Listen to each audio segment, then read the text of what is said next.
Ao lado do deputado estadual reeleito Dilmar Dal Bosco, do Democratas, para um bate-papo. Lembrando que você pode e deve participar dessa entrevista enviando a sua pergunta no endereço tv.rdnews.com.br. Eu aguardo a sua participação no chat. Enquanto isso, eu vou conversando aqui com o nosso convidado. Bom dia, deputado, e obrigada pela presença aqui na RDTV mais uma vez. Bom dia, Thalita. Para mim é um grande prazer, realmente é uma honra estar aqui novamente e obrigado pela oportunidade. Deputado, o senhor foi o 8º parlamentar mais votado à Assembleia Legislativa, com cerca de 38 mil votos. A que o senhor atribui essa resposta nas urnas?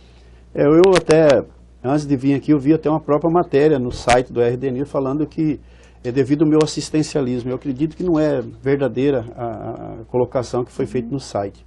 Porque não foi atribuir, foi ao meu trabalho, a minha dedicação, a forma de eu fazer política, a minha seriedade com a política e não da politicagem. Então eu fiz muitas ações importantes para o Estado de Mato Grosso, onde eu defendi coisas que eu acredito que tem que ser defendido no Estado, que é principalmente a geração de emprego, que é o pequeno empreendedor.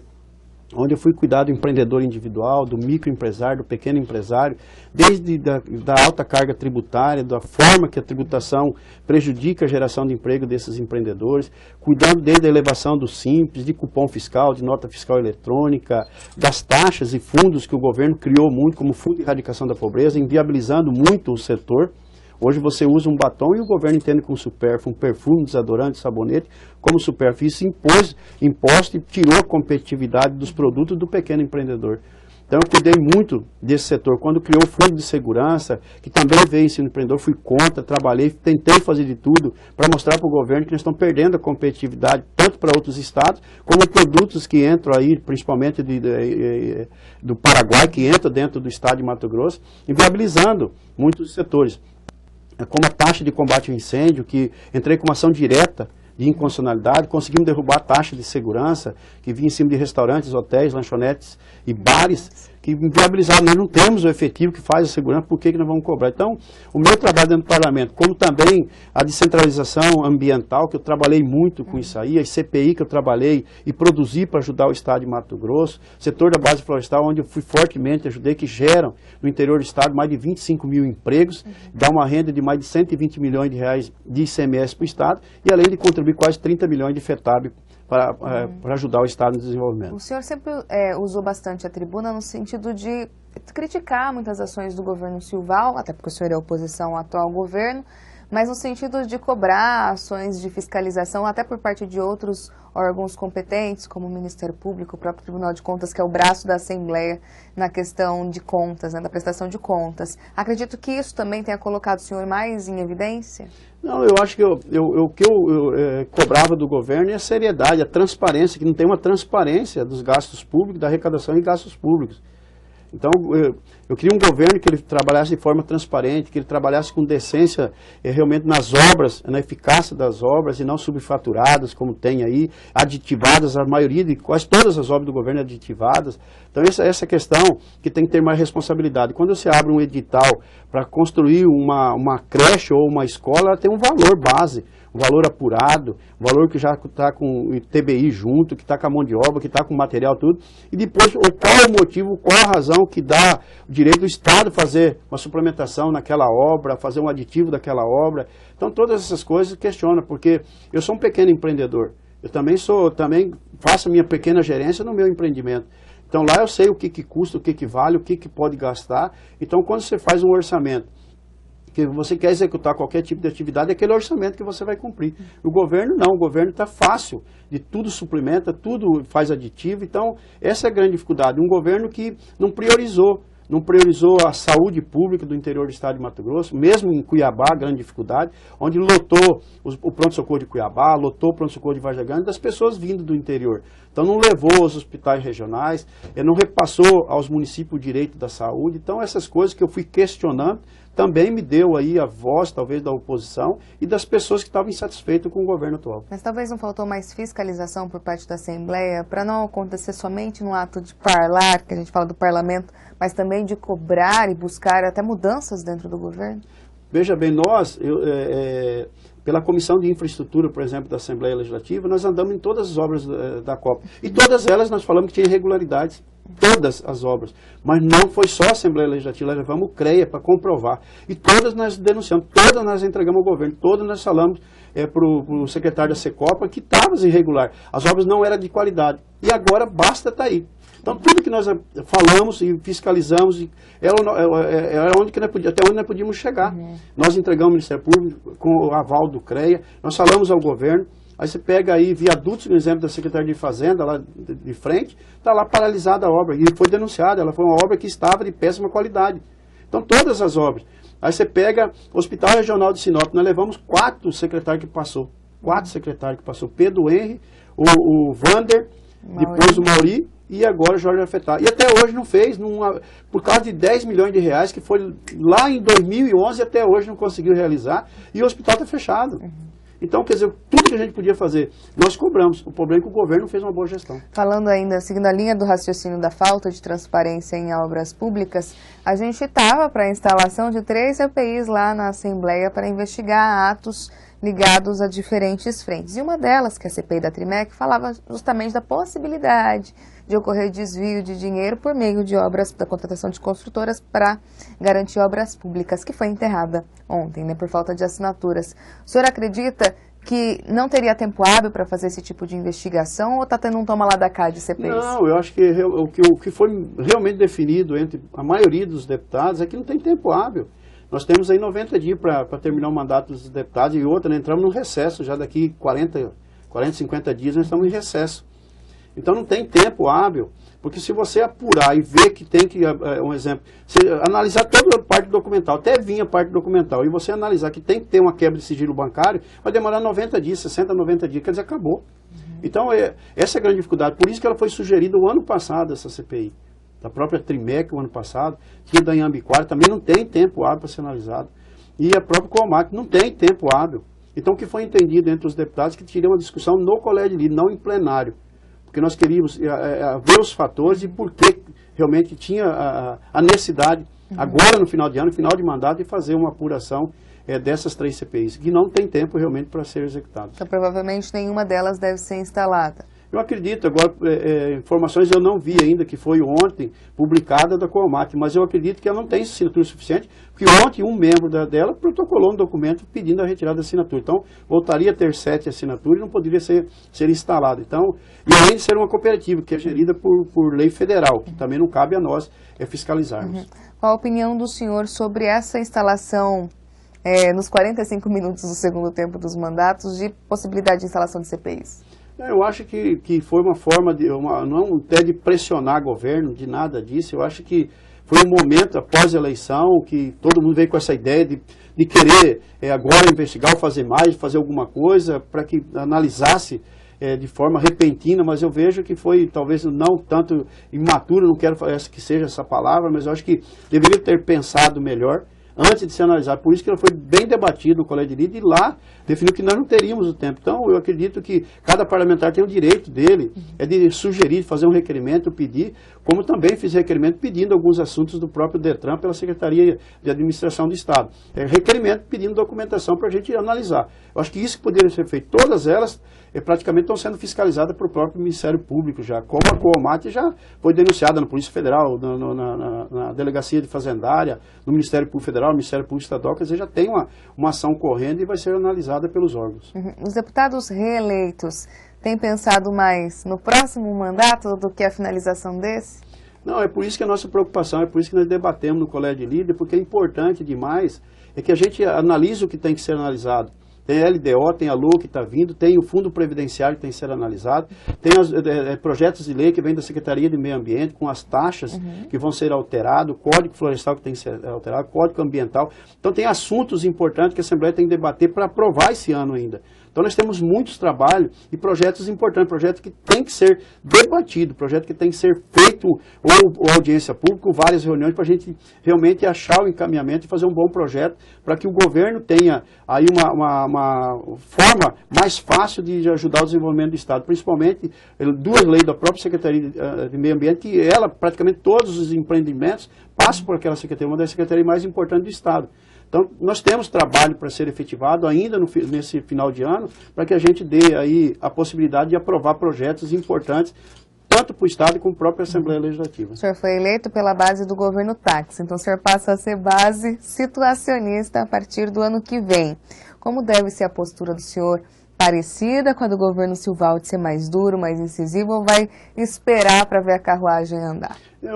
Veja bem, Thalita, todos os meus posicionamentos na tribuna da Assembleia Legislativa, antes de qualquer pronunciamento, que eu não falei antes, eu sou um pequeno empreendedor e sei como que as dificuldades que muitas vezes a gente tem. Eu trabalho com obras e muitas vezes o encarregado, a pessoa que vai executar a obra tem uma dificuldade, que não conseguiu chegar por alguma coisa. Então você tem que ter esse entendimento. Então eu sempre busquei em todas as situações e realmente ver o que aconteceu, conversar com a pessoa, tentar conversar com o governo do Estado, que é difícil de você nem o telefone atender, de você tentar orientar, ver o que está acontecendo, tentar ajudar, porque ninguém quer jogar pedra em vidraça. Então, em todas as vezes, a gente busca o encaminhamento para tentar resolver e ajudar. O problema é que muitas vezes não se resolve, né? Dá a palavra, não se cumpre, quer dizer, não tem seriedade no compromisso que faz com a própria Assembleia Legislativa, e aí você tem o único local que você tem, é a tribuna para você comentar. Vai ser da mesma maneira. Quando o governo não atende as demandas, não é demanda do deputado, eu represento a sociedade. Eu represento muitos vereadores, muitos prefeitos que pedem para a gente que interfira para que possa ser resolvida uma situação de uma MT do Estado de Mato Grosso, um problema de saúde, um repasse de saúde, a qualidade de algum atendimento do próprio governo do Estado, e nós só vamos repassar e cobrar do governo. E o governo não nos atendia. Espero agora que tanto do lado do PETA, que pelo menos atenda a demanda, que a pessoa só quer ser atendida e ter um posicionamento do sim ou do não, ser claro, ser objetivo. O senhor deve ter conhecimento, até por causa da divulgação por meio da imprensa, da possibilidade de redução das pastas de 19 para 12, pelo menos como foi proposto pela equipe de transição do governo táxi. Para isso é preciso da aprovação dos próprios deputados estaduais. Como o senhor avalia essa medida, pelo menos proposta pela equipe de transição, e acha ela viável? Não, veja bem, eu acho que ela tem que ser mais analisada, tem que ser mais debatida. Porque nós temos secretarias que são importantes, que ela foi criada porque tem convênio já com alguns ministérios. Então nós temos que respeitar, porque muitas vezes nós vamos perder essa referência de ministério e até a própria prestação. Não é só a junção. Eu acho que nós temos que ter bem debatido e bem analisado. Que tem da cultura, por exemplo. A cultura foi eu acho que ela tem que ter a secretaria própria, mas aí é uma análise de todo mundo. Eu acho que a cultura ela é importante para o Estado de Mato Grosso. O problema é que ela não foi investido. A cultura não fez um trabalho realmente voltado ao que o potencial que o Estado de Mato Grosso tem. Nós temos aí uma tradição do Estado de Mato Grosso que não foi valorizada. Cururu e Siri, por exemplo, Oi Bumbá, nós temos tantas coisas que pode ser em Poconé, Cavalhada que tem. Então, quer dizer, nós temos tantas atividades que podem ser valorizadas e o Estado tem que investir, porque a cultura traz renda para o Estado. Por falta de resposta, talvez tenha sido essa proposta, né? Ângelo Oliveira pergunta por meio do chat se o senhor tem conhecimento da ocorrência da máfia na saúde por meio da venda de medicamentos e cirurgias superfaturadas. Não, eu não tenho conhecimento. É a primeira vez que vem essa informação e nós temos que aí pegar realmente a informação e ir a fundo, analisar o que é. Aí que é o grande segredo de uma administração pública. O segredo da administração pública é a gestão na mão, você ter a qualidade do que você tem. E nós não temos. Então, hoje, as informações. Não, e não é só, eu falo o próprio governo. O governo, muitas vezes, o governador não sabe de uma situação que passa. O que nós temos que ter, a secretaria, quem for o gestor, tem ela na mão. Todo o funcionamento dela. Como que ela funciona? Quem são as pessoas que estão ajudando a gerenciar? Então, por isso que ocorrem falhas dessa natureza, como os remédios que ficaram vencidos, que foi um escândalo, porque você falta remédios básicos em vários municípios do estado de Mato Grosso e nós aqui desperdiçando. Deputado, me fala um pouquinho sobre esse novo cenário na Assembleia para o próximo mandato. A gente fala que houve até um equilíbrio maior, né, na eleição dos deputados, agora tanto pela situação quanto pela oposição.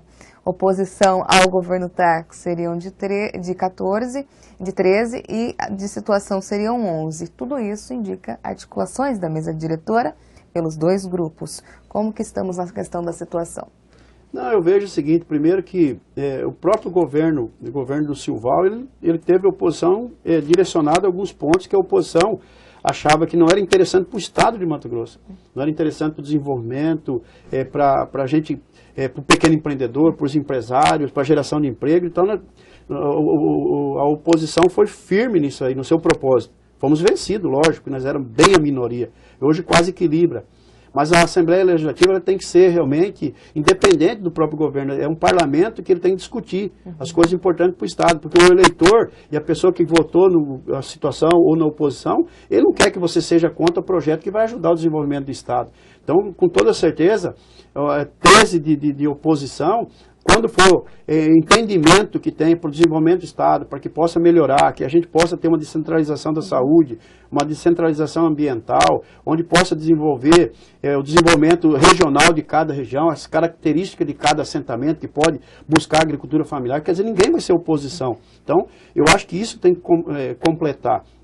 E a composição para você fazer ajudar o desenvolvimento do governo do Estado, lógico que você tem que agregar com as pessoas, achar um encaminhamento, não vai ter ali situação ou oposição no momento da gente Mas esses são os trabalhos gerais dos deputados. Lógico que cada deputado especialmente vai buscar recursos até para a sua base eleitoral. Eu digo em relação ao comando da Assembleia. A gente está falando de mesa diretora. Tratando de mesa diretora, o que nós temos que analisar é o seguinte. Primeiro que não tem bloco de 11, bloco de 13. Até que for uma colocação dessa equivocada. Nós temos que ter uma unidade, nós temos que unir, nós temos que agregar. Nós também temos que ceder, temos que buscar, nós precisamos de ter a maioria, se for querer ter a presidência da Assembleia, a primeira secretaria, ou comandar a Assembleia Legislativa. O senhor defende chapa única? Não só que seja, sabe, eu acho que tem que achar um encaminhamento para ter uma segurança para a própria Assembleia, para a gente ter uma harmonia dentro da Assembleia Legislativa. As composições anteriores foram praticamente o consenso de achar o nome ideal que fosse presidir, que ser primeiro secretário. Eu acho que tem que diminuir um pouco da autonomia que tem do presidente e do primeiro secretário. Eu acho que tem que ser compartilhado, eu acho que tem que tirar todos esses altos poderes que tem e ter a mesma liberdade dos outros. Nós somos em 24 deputados, não somos em 22, então nós somos, ou não somos em 2. Então eu acho que tem que ter uma composição, tem que buscar um encaminhamento para que seja o melhor.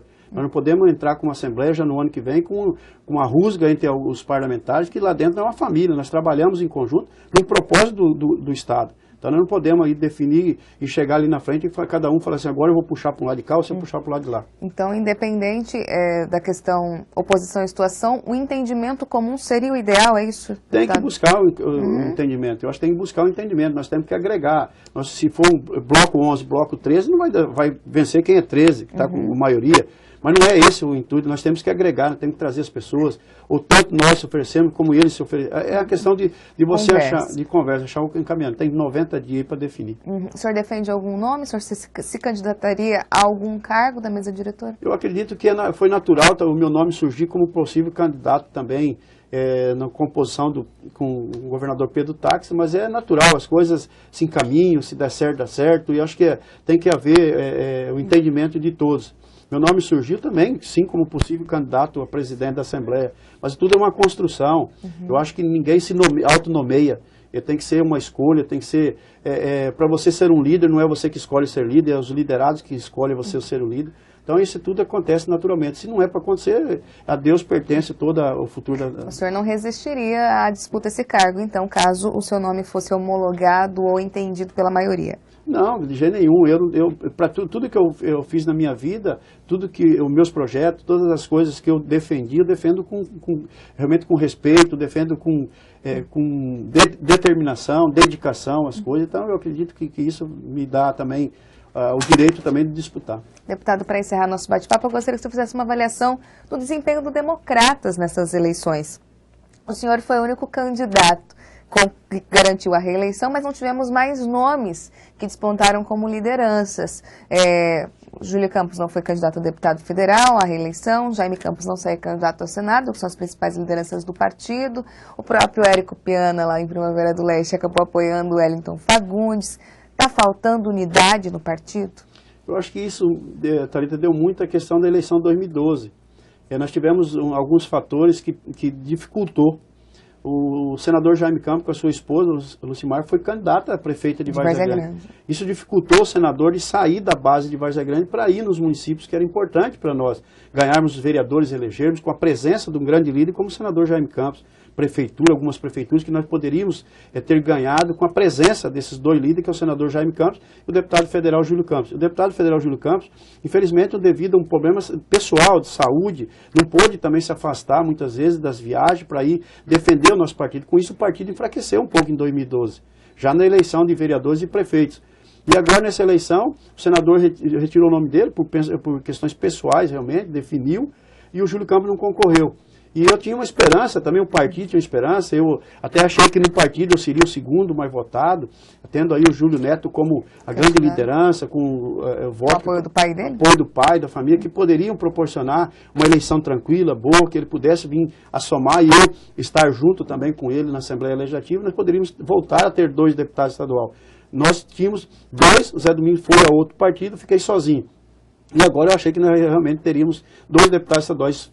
Novamente só eu consegui me reeleger para deputado. Eu acho que enfraquece um pouco o partido. Nós temos que agora fazer uma grande análise disso aí, nesse final de ano ou para o início do ano que vem, o que nós realmente queremos do partido, o que o partido vai proporcionar, aonde nós vamos agregar e buscar novas lideranças, principalmente para a disputa agora, que vem a próxima de vereadores e prefeitos, que nós precisamos agregar.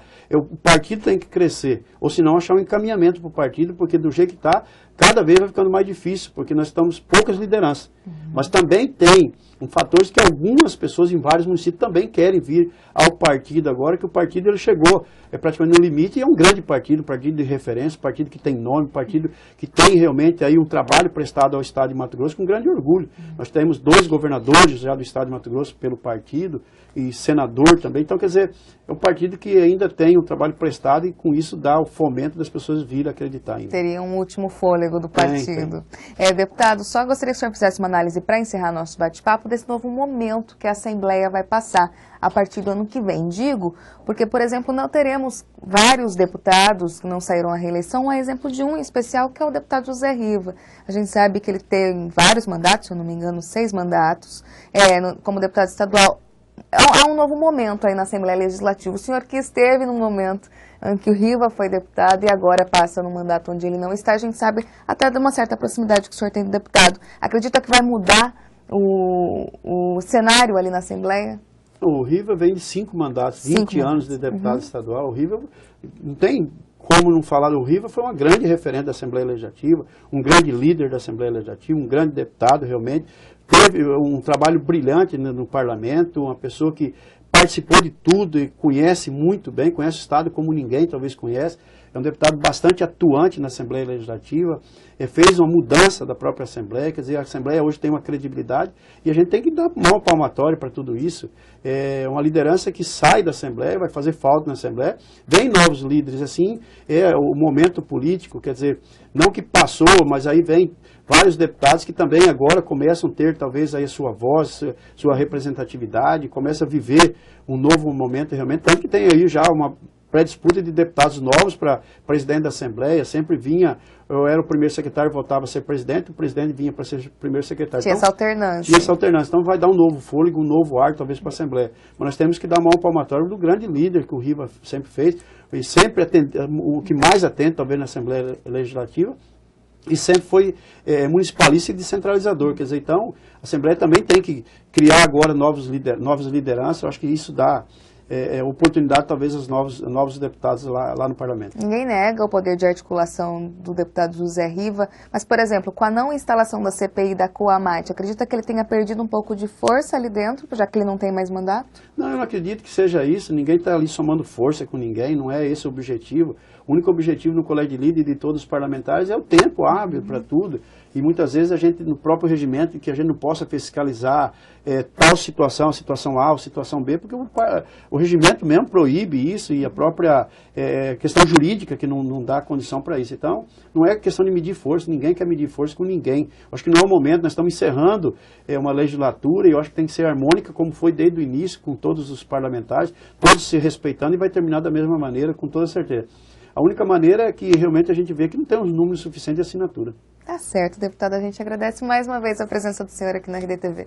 Eu que agradeço, Thalita, agradeço realmente a oportunidade. Espero que Deus retribua esse carinho que vocês têm pela gente e pelos demais deputados com a Assembleia Legislativa. Muito obrigado.